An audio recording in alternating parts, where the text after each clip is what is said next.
Statement. Yeah, we talked all week about focus and finish. I mean, that's all we talked about. For 17 days, we talked about focus and finish. And we didn't want to be that team that got a lead and just, got disinterested.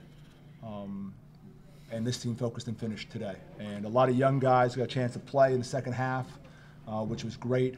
But it was really good to see us go out and get a 3 and out and get the offense in the end zone again. And, there's 5 minutes gone in the third period, and we're just trying to figure out how to run the clock down. So that's a good problem to have against a very good football team. I thought we played at a high level, all 3 phases. And again, I thought the kids did a really good job coming out at halftime and really, focus in and finish this thing off. It's kind of an emotional day. Sammy Webb was back as our honorary captain. All the guys love Sammy, and we just gave him a game ball. Because I could tell, inspirationally, it meant a lot to the guys to have him here as honorary captain. Opening day, great crowd. It really, couldn't ask for anything more. If you're a Bearcat, you had to be proud of what happened on that field today in a lot of different ways. So, questions? Are we just doing coach right now? You go ahead and do whatever. Yeah. Okay. Adrian, talk about the defense today. I think they were 4 of 16 on 3rd and 4th down, and they didn't score until the 4th quarter. Just talk about what you guys were able to do defensively. Defensively, our main focus was to come out and execute. We didn't do a whole lot, but our plan was to be the best that we could be at it. We got a lot of players who can do incredible things, and we went out there and put it together. Coach, talking about, last year you said you thought you guys were a little too finessey was the term that you used, and now it looks like you have 4 running backs who can carry the ball and carry the load for you. What's it like to have the balance on offense? Yeah, if you look at the numbers, we were pretty balanced, and some 3rd and 4th downs we had to get, we went and got them, and I thought, just as a team moving forward, I had to go for it on some 3rd and 4th downs and run the ball at people because that's going to bode well for us, down the road. So, the offense, Tim's done an amazing job with the offense. JB's playing at a high level. All the wideouts are. We're getting those running backs going. The people that should be recognized as that offensive line, they've done a great job protecting and also opening up holes. So I think going into this season, we knew the level of running backs we had. We knew the level of wide receivers we had and the quarterback, but we weren't sure about that offensive line, and kind of like a work in progress. We are really pleased with how the O-line's playing, and it's one of the real bright spots on our football team right now. And also talk about getting PJ back on defense. Yeah. Make an immediate impact. We played just better all the way around defensively, getting PJ back, and he's a guy who just makes a couple plays that no one else can make. And, what Coach Carlin did after we looked at the first 2 games and we realized, I think we were trying to do a little bit too much. We went down to 2 calls basically and a couple tweaks. And that's what we played, and our kids really got after him pretty good. That's a good offense. We really liked the receivers. We liked the quarterback. We thought the offensive line was big and physical. We think we took apart a really good football team. This was not a team that was a fluke. They beat McNeese. They took apart Prairie View, and obviously they went toe-to-toe with A&M. And, it's tough to come into Bowers. I think we've won, something like 92, 93% of our home games the last 6 years. There's a reason why. That crowd was amazing. It was amazing. The energy was electric. And, our kids have been in camp since July 27th and haven't had a home game. They really wanted to get an opportunity to play at home. And so we were really excited to play. So it was pretty cool out there. I really appreciate all the fans coming out because that was just a great crowd. And, our kids fed off the energy of the crowd. Coach, after giving up plus 400 yards in the air against Richmond, and then I think it was plus 200 on the ground against Prairie View, what did you do to focus in on the defense? Yeah, it really was as simple as just limiting our calls and just rep after rep. We basically had 17 days to perfect what we were going to do, and it wasn't complicated. And I sat with the defensive staff and I said, hey, it's really simple. We're going to play 2 defenses, and we're going to play them perfect. And then once we do that, we'll maybe add a couple wrinkles. And, because I believe in the talent that we have on defense. And by doing that, I think our kids played a lot faster. And we didn't give up those big runs. And I thought we did a great job contesting balls in the air. We're up by 50 points, and we're trying to figure out how to run the clock down and get guys off the field, which, that never happens when you're playing. They're the number 23 ranked team in the country, and there's a reason why they are ranked because have had a pretty impressive resume the first 3 weeks of the season. So, again, with us, I think we have a pretty talented defense. I think it's just about keeping it simple and our kids playing fast. Coach, what does it mean for your team to have 2 wins over ranked opponents, 2 quality wins this early in the year? Yeah, absolutely. I think our kids, I heard it in the locker room, we sent the message, if you were checking scores out and you look up there and you see it's 59-7 or whatever it was at one time, you're like, wow.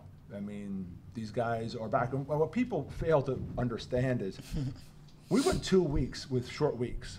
Like, our kids were sitting around for 3 days doing nothing because we couldn't get on the field and with the weather, with the hurricane. And then all of a sudden we throw them in a bus and we take them up to Waco. And, we're up by 28 on a very good Richmond team. And you could just see we're starting to fall apart in terms of physically. And I tell the offense, I said, you guys start slowing down. And that's something I promised the offense I'd never do again. Because it's almost like telling a triple option team they can't run option. Because we're a tempo team, and we thrive off of tempo. And so, it was the same thing with Prairie View. We got into a situation where we were starting to lose a lot of bodies because of that short week. We're healthy right now. I mean, those 17 days, we needed them. We're healthy, and we're ready to make a 9-game run right now. And this was the first one, and we're looking forward to enjoying this one and then seeing who we play next and going from there. Remus, what allowed you to get into a rhythm so early running the ball? Well, it just relied on play calling and the O-line. We practice it every day. They just make the holes for us, and we execute. We look for the reads, and Briscoe make the right reads, hand the ball off, whatever it may be, and just was the moment. And what's it like splitting time back there with 2 or 3 other running backs? It's fun. Sometimes you want to get out there and get a little bit more, but as always, we compete every day and challenge each other to do this. And just on the sideline, you can just hear us like giving each other energy, like, man, your time coming. We want to get you out there, get you a touchdown, or get you these runs, or whatever it may be, just to get on the field. So it's very competitive, and then we're coached up by a great coach, Coach Patterson, and obviously the whole offensive staff. So it's obviously Remus is trying to get more. but Remus makes a great point. That room is so unique because typically the running backs are sort of a little bit divas, and those guys they all cheer each other on. I mean, it's such a close group. Those 4 older guys are really close, and it's pretty cool to just see them all cheer each other on. And I mean, next guy up kind of mentality. And yes. We're not going to have a running back this year who's probably going to be a 1,500-yard guy, but we're going to probably have 4 running backs who are going to have probably about 2,500 yards. So it's pretty cool with what they're doing. Jeremiah, explain to your audience what it feels like to be in the zone as a quarterback. When everything is slowed down, you're seeing the whole field. Explain to them what that feels like. Yeah, it's something that it is pretty hard to explain unless you've kind of been there before. But I mean, it is kind of like you said, where everything's kind of in slow motion, almost like you see on video games and stuff. But I mean, that's just a credit to our offense and Coach Cramsey and what he's done. And I think people have really overlooked the job that our offensive line's done this year. I mean, I think tonight was the first sack maybe all year, and you can't get in that rhythm in that zone that you're talking about without those guys up front protecting you. And then, I mean, I'll say it again, we have the best receiving core in the country. So, I mean, it's fun to be able to rely on not just one person but all of them. And then kind of hitting off what they were saying with all of our backs, I mean, the best thing is they all stay fresh. They all stay fresh. So whenever they come in, they're ready to roll and they're cheering each other on. So, I mean, I think just all of that adds up to us, not only me personally being in the zone, but us as a whole unit being in the zone. And I think it's only going to get better. Like Coach Keeler said, those short weeks were tough. So now it was awesome to have a home game and really be able to kind of start rolling and getting into the rhythm of things now. Hey, Jeremiah, part of that core you're talking about, can you talk a little bit about your chemistry with Yeti? What's it like to, have him as a target with him breaking that record and things like that? How's it been between you two? Yeti's special, man. And that's the only – he'll play through anything. He sees everything the same way I do. Rarely do Yeti and I have miscommunication problems, and Yeti's just he's special. He's a tremendous athlete, tremendous competitor, and he's somebody that we really can rely on in those kind of tough situations. But he's special. Coach, same question. Can you add on about Yeti? Yeah, he was battling through some injuries, and he put himself out there. We have 3 of the best receivers in the country, And, you know, Yeti's the leader of that group. So, you know, give him the ball in space, but he can make you miss. And we pulled him at halftime. We didn't want to make a big deal because, you know, our whole mindset was finishing. But he was a guy that was, you know, struggling through a couple of injuries, and he pushed himself out there to play. And it was nice to see him get the record. Again, as JB said, best receiving crew in the country. I've done this for a long time. I've never seen 3 kids like this before, ever. Adrian, Coach said, you know, in the off week and a couple weeks there, y'all really simplified things on the defense. How did the 2 weeks plus the simplification of it really help you guys play faster? Well, like Coach said, I mean, we have incredible athletes on the defensive side of the ball, and so narrowing our view as far as play calls and stuff like that allows us to play so much faster and use our athleticism to our advantage. And so that's what we did tonight. We had a few calls, went out there, executed, and they didn't score until the second half. So. Jeremiah, in week 1 against Richmond, you talked about how many MAs you had, how that couldn't happen again. And tonight there was one throw in particular where you just threw it to his spot, and Davion it didn't look like he was going to get there, and he was just there. Talk about the communication you guys have, just knowing that he's going to be where he needs to be.